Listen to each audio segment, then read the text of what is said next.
Okay, I need to rant about something. Stupid mic didn't work, so the audio is a bit messed up, but I hope that's okay. Just want to talk about something uh, about something personal, a kind of a conundrum I'm working on or dealing with. I was talking about like the desire to speak truth, to get over fears and expressing yourself more. I talked about the kind of the personality clash where I felt like that abstract side of me that wants to speak truth feels in some sense suppressed. But there's another thing that kind of bugs me, and that's kind of like where it feels like you're a victim or a slave to your own personality type or your own. Um, I don't know, though. When you kind of wired in a sense. That is when I hear stuff that is not true, where you hear somebody or when you hear somebody make bad arguments about the world or about ideologies or reasons why they are doing things, where you feel like that's not thought through. That just aggravates me like crazy. So it's like really weird how you can get angry by hearing bad arguments or bad reasoning, like something, and it's really weird how like you can almost be like a personal thing hits you less personally than just some abstract thing being explained wrong. That just aggravates something in me. It creates such a kind of deep emotional response, usually in the terms of kind of like frustration, but with an intense urge to be like, I gotta correct that, or I gotta, somebody's gotta say something about that. And it's so weird because you can have like, somebody can express something that you don't agree with, but argue well. You'd still want to respond because you don't agree, but you can at least see you've thought this through. And I think that's I think I shared a little bit about my life language thing, that I'm like the contemplator scored really high, contemplator language, and with the 16 personality types, I'm the debater type, so, which is somebody who loves to discuss abstract ideas just for the sake of it, almost like. So you could see like some people like cars, some people like what's underneath the car, like what's under the hood, like how does that car work. Some people are like, I don't care how this works, just give it to me and I'll use it.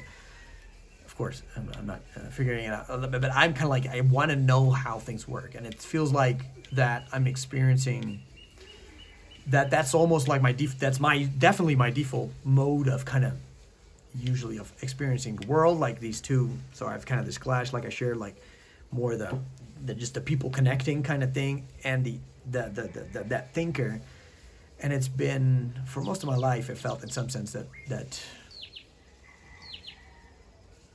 I guess the thinker has dominated to a fault. I think I shared a little bit about the feeling of being in your own movie, or in like that you're a third, like you live life in third person, like you're not really experiencing life, you're witnessing yourself living life. I don't know if that makes sense. For people who make sense, we're the same. So it feels like you're looking at yourself, looking like from an analytical point of view, like everything. And this was more extreme when I was younger. This is less extreme now. So I see some shift, but it was basically that you look, you look at yourself living life as if, because it's another situation you can analyze, and it's kind of like you're not really doing that consciously. It's just happening. So life is just in a sense like playing a video game. Alarm. Life is like playing a video game character, almost like it would be like this. Oh, if I say this is probably going to happen. Ding. And if I do this, then they're probably going to respond like that. Ding. So it was really like a trying to predict life, which is of course is impossible, but if you could do that in small situations, it gave a sense of power and a sense of control, and I guess indirectly a sense of safety, of trying to make sense of the chaos of life. But of course it became extremely mentally exhausting, and like I said, it feels like you're not experiencing life. So it feels in some sense like that side of me, which is also a strength, like it relate translates directly to what kind of work I do, like very UX design, gamification. I like writing, like I like creating. So the conceptual thing, the idea of there's a problem. What is the problem? Can I understand the problem? Can I then understand what a solution would be and why and in what part of the phase of the problem or something like that. So just the analyzing things, understanding how things work, why things work or why they don't work. That's just gives kind of like an immense kick. And applying that on social situations was, again, kind of like a kick in some sense, to try to predict behavior and feeling, oh yeah, I was right, I was accurate. Kind of boosted your self-esteem in some sense, but it kept me from really living life. And I have to think about like people with different languages, life languages, like you have the life languages course. They say that like don't judge somebody based on their language, but it's because they say that because we do. Like, I mean, it's inevitable that like the thinkers judge the feelers and the doers judge the feelers and the thinkers, and you know, like everybody's judging everybody. But there's also like this, to me, this is like a two thing, like a typical doer, you would look at them and think like that they're just going out, trying stuff, hitting their head against the wall, trying again, you know, like maybe like typical entrepreneurs, like just go doing stuff, or just like, yeah, just tell me what to do, blah, blah, blah, blah, blah. They're super effective. And from the perspective of a thinker, you're like, that's stupid, you're not thinking, right? Like, and the same for a feeler, like they're like, oh no, but how does this person, how do I feel, how do you feel, like what do we intuitively, it feels off. But like, you haven't thought this through, you're stupid. You're like, but of course it's the other way around. Like a doer is like, what are you guys why are you sitting here doing nothing? Like, why don't we go do something? Everybody's kind of like projecting their own language on the other people, but at the same time there's like this healthy, I guess it's jealousy or envy, I don't know how you want to call it. Envy sounds like so heavy, but like for a thinker looking at the doer, you're like, you're stupid, you're not thinking. Like, all these mistakes, you could have thought it through for 5 minutes and you wouldn't have had to make that mistake. But the doer is actually out there living life in a sense, right? Like, so for me, I do have some doer, like I think it was like my third language or something, so but it was like mediocre in strength. That it's like you also envy something because the thinker's always in his mind, right? Like I could just sit, like a vacation for me, you could just be sitting on the beach and just thinking about stuff and just reading books, and I'm working in that sense. I'm doing something, and which is a fun clash with my wife. She's a very prototypical doer in that sense. Like, what are we gonna do today? I am doing something. I'm sitting here reading a book. Yeah. So to me, like, it can kind of keep you from actually experiencing life, and that's why I have kind of sometimes this frustration with this side of me. I love it in the sense of everything it brings, because I just like thinking. I just like thinking through things. I like listening to podcasts for new ideas and then thinking it over. But like what I said, like the downside is it also becomes like a trap. Like you can't escape thinking, and that can lead to, yeah, like I said, that those kind of deep emotional responses to hearing people say stuff that you're like, that's not true. That's badly argued. No. You should, or you say something, not even arguing something, or just stating something, and you're like, that's just. Can I help you think? Can I help you think through this? Can I just ask you 3 questions? You'd see that this idea that you are in the process of accepting is just like a completely bad idea, or like, can't you see that by adopting this idea, it will lead to this behavior? That's like maybe the biggest frustration for a thinker, that if you're really like an analytical thinker and you like that, to see that, like, how do ideas manifest in the world? Like what is the response, like, is the outcome of a belief, right? Like, as somebody who studied game design for 1 year, and with game design and gamification, what you try to do is you try to create rules and try to envision what type of behavior would flow from those rules, right? And if you have behavior, like you have people playing a game or in life, just some dynamic of behavior, and you're like, okay, what rule change would tweak that bad behavior, or curb that bad behavior, or inspire this good behavior? So you're thinking a lot from blueprint to real things. So you are thinking a lot from what things in the abstract world express and manifest themselves in the physical world, and how and why. And a lot of people don't seem to do that, which is like super frustrating for a thinker when you see people adopt ideas, because you're thinking like, if this is true, what could possibly be the dynamics? What could the behavior be that comes out of this? And you like, da-dum, ah! You're like, oh, this is going wrong. Like, this is bad. Like, and a lot of people just don't seem, they're like, oh, that's interesting, but it's like they can't make those steps. So that could actually be like an ability thing. It could be like a life language, like a life language thing. Like they just approach the world like that, so they have more like, oh, that feels good, or like. And I think that's like a major problem with a lot of the ideologies running amok now, that we see, especially with all minority stuff with the LGBTQ and the Black Lives Matter. There you have a lot of the kind of like, think this through. Please think this idea through before you adopt this as truth.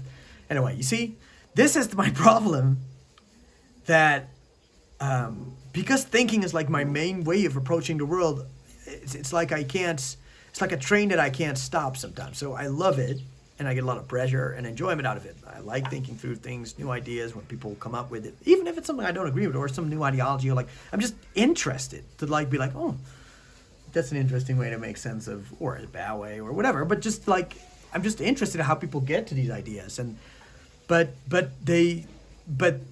so it feels for me like the world of ideas is also the world where my emotions mainly function, in the sense that good ideas, bad ideas, like they move me in a very deep emotional sense that is very frustrating, because it's frustrating. Like sometimes it's just like this emotion becomes so strong that I don't know, like, how the hell am I supposed to stop what am I supposed to do with this? Like, yeah, so number one, I'm ranting, I'm trying to write or journal, or just get these ideas kind of like out of your system.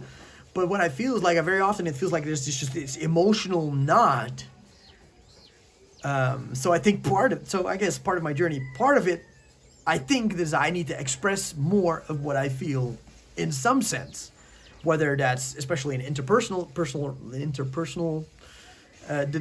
dimension, kind of like in relationships, that I need to express that, what I feel or think, more directly, more openly, still with compassion, with love, patience, all that stuff, having wisdom. But to what I get is just like these endless movies and scripts in my mind of like conversations that go on for like, I could do that for hours, like, and I'm not kidding. Like, I'm not saying for hours to say a long time, which means 7 minutes. No, I mean literally, I could do that for hours and not sleep, or like just some idea, me having a discussion with somebody on TV about the LGBTQ movement and like the bad arguments I hear about that, or me having some argument with a person that I had a disagreement with, and just talking through all the things that I just see or experience, and like just talking through it, and all these kind of variants of the conversation that come out. I think everybody does that to some degree, especially when they have like, oh, I have a job interview, and then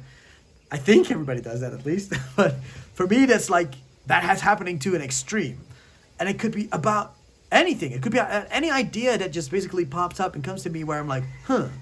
And that just could just create another freaking 15, 20 minute conversation in my mind, or movie scene, in the sense like, I also think in stories a lot. Like, so that's why I want to that's why I want to be a writer. But it's like, so that's maybe also a way to process ideas and conflicts and things, to flesh that out in your art, and to be like, to have characters behave in a way that you've experienced life, and to kind of process these things as you create a compelling story, which is, again, like, story. I'm interested in people, I'm interested in concepts, like, and in the story, you're like, why does the story work? Why is it engaging? Why am I rooting for the hero or the villain? Like, why is this person doing what he's doing? And in the story, you get to make that, so you have to know what drives people, and that's why it's engaging. But you see, like, my energy's picking up, so I guess that's good, because that means I'm expressing energy. But for me, it's like, how can I stop that train sometimes? Like I said, like, you have the looking down on the doer and looking down on the feeler, but somewhere inside there's also an envy. Like, I wish I could just sometimes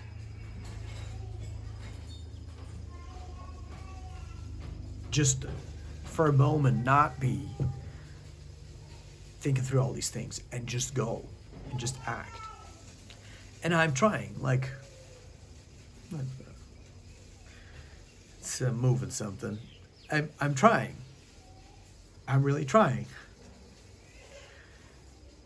That's in a way why I moved to the other side of the world. Like, I come from the Netherlands, I live in Ecuador now, because I felt like I had to act on these ideas or desires.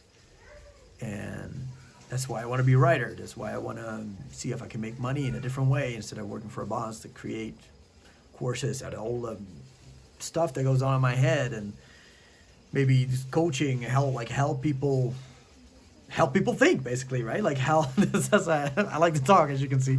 Like, how can I get paid for talking? Either writing stuff down, so I'm trying to force myself to, I guess, develop underdeveloped areas in myself. But it still feels like that kind of pressure that just builds up because of that kind of thinker side, because of that. Like I said, I just don't know why. Why I experience that in such an emotional way. Why that? And why not like what it feels like the normal emotional responses to life. Like I think I shared it in the other video that I rarely feel very strong emotions interrelation, like in relationships, like missing somebody or like I don't even know when people are like, sometimes when people just say something like how they love something or someone, it just feels like they feel that very strongly. And I think I shared that, I don't know if I shared it in the other video, I don't care. That for me, it's really been like a disconnecting of my feeling sense. So my feeling sense, my acting sense, and my thinking, it feels like it's in a sense being ripped apart. And especially like that third person perspective of the world, like have the thinker here being the primary way to approach the world, but still living in the world and having relationships and conflicts and stuff, and disagreements, does something to your emotions. But it's like it can't immediately express because the thinker is like, I got this. So I feel like I'm in a process of getting, like I think I shared that last time, like I often don't even know what emotions I'm feeling in the moment. Like I don't even realize that I'm angry or scared or whatever until later on. It just kind of bubbles up in a moment, and then apparently I was angry back then, and it just robs a sense of me experiencing life, I think, in a deeper sense. So with the acting, I'm trying to act more, do more quickly. Like this was just a raw idea. I'm like, just go rant and go throw it out there. Just go do it. Don't think about it. Don't think about how it could be, like how you need to edit and all that stuff. Just throw it out there. Like I need to help myself to just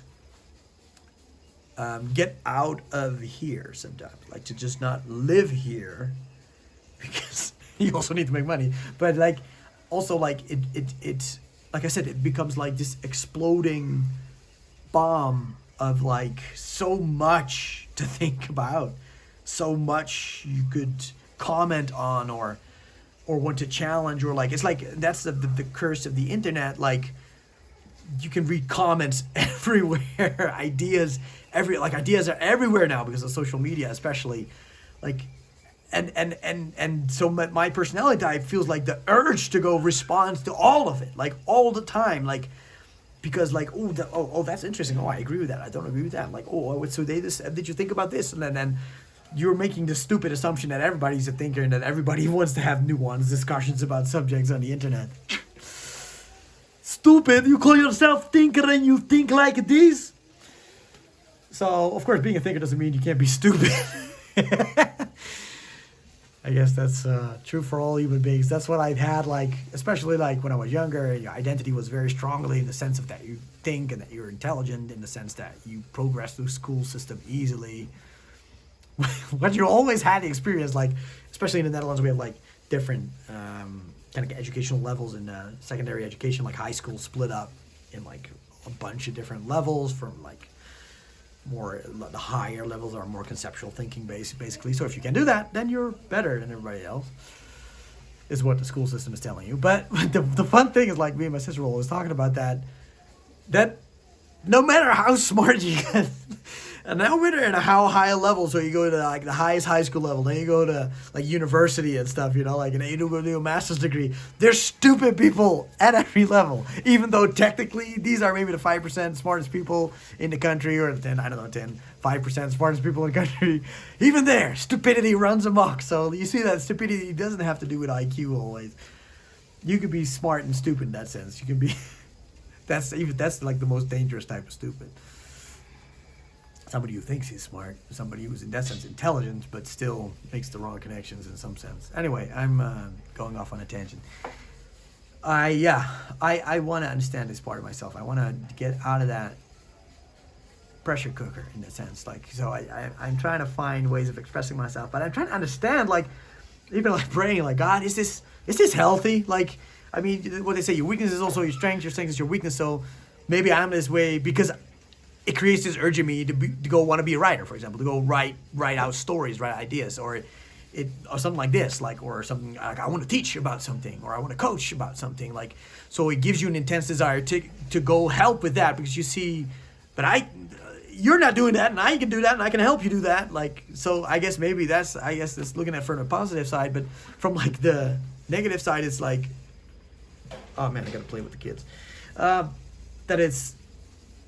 That it can become overwhelming, that it can become hard to balance that part of myself, and to, like I said, sometimes I just want to turn it off, and then it feels like I can't. So it's just like, I guess, learning how to deal with rampant thoughts, negative thoughts, but just, it's not just controlling your thought world, it's just like thinking, overruling everything. I think that's like maybe the bigger thing. So sure, you need to control your thought world, but in a sense that becomes like, that enforces sometimes the problem, because you're thinking about thinking again. Like, you're thinking about thinking all the time. You're thinking about reflecting. You're reflecting all the time. You're thinking about, what am I thinking? Why am I thinking that?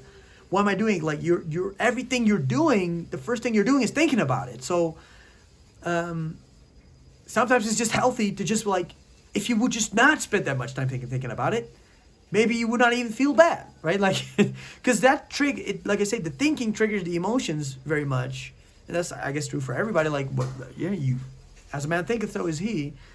So it's hard to. It's like, it feels kind of mean to be like thinking is the solution thinker, but I'm thinking all the time. Like, I just wanna be, just not think for a while. Like, I like to, but like I said, it's the way I do everything. Like when I play sports, like anything, you just automatically get in that mode, and it's so, yeah. You can see I'm not out of the problem yet, like, right? So that's why I'm ranting, like, because I don't know. This is just thinking out loud. Thinking out loud. So yeah, it's tough, and it's fun. That's the messed up thing. Like, it's the way you want to live life, and why you feel like everybody should be living life like this. Luckily, not everybody's doing that, because then we would have a world with everybody just, nothing will get done. But I know there's a part to play. Like, I know we have different personalities because God wants us to act as a body. They're all manifesting different parts of God in a sense, and we need to be together. So it's just really hard also to, I guess, work or get used to people with different languages. Well, not really. Like, actually, it's like the perfect match to have like a doer and a thinker together if they're in sync. Because the doer wants to do and the thinker wants to think. So you have the idea maker, and then you have somebody go produce the stuff, actually do the stuff. That's like a perfect match, right? Like, and I guess I long for that creatively in some sense. Like, kind of like the people, like the agent type of people, the manager type of people that every creative wants to have in their life that can kind of get them to monetize their creativity. Those people are often more like, just go out there, they're very social, but they're just go and do it, like they just create a way where there is no way, they make connections, they're good salespeople often, like, yeah, typical creative is like he's just stuck in his ideas and the creation of his ideas.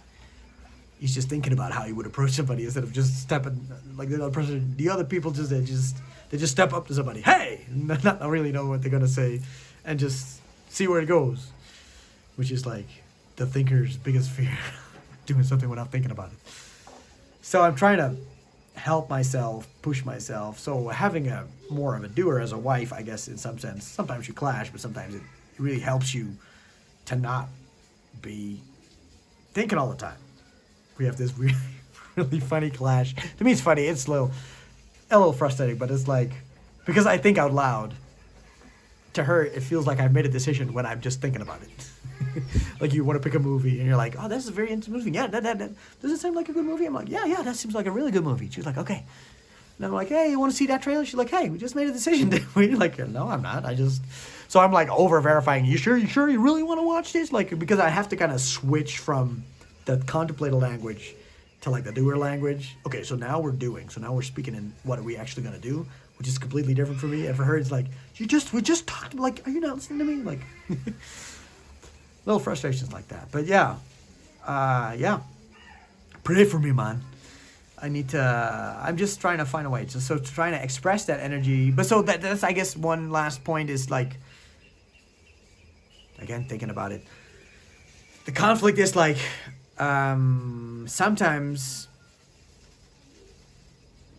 with energy, sometimes you need to express it. But not everything needs to be expressed, especially not every thought. Like, I think then you could get like maybe like the over-expressive person that just says everything they're thinking. That's not this wisdom. Like the Bible's full of like wisdom and discretion, like knowing what to share, when to switch, when to share.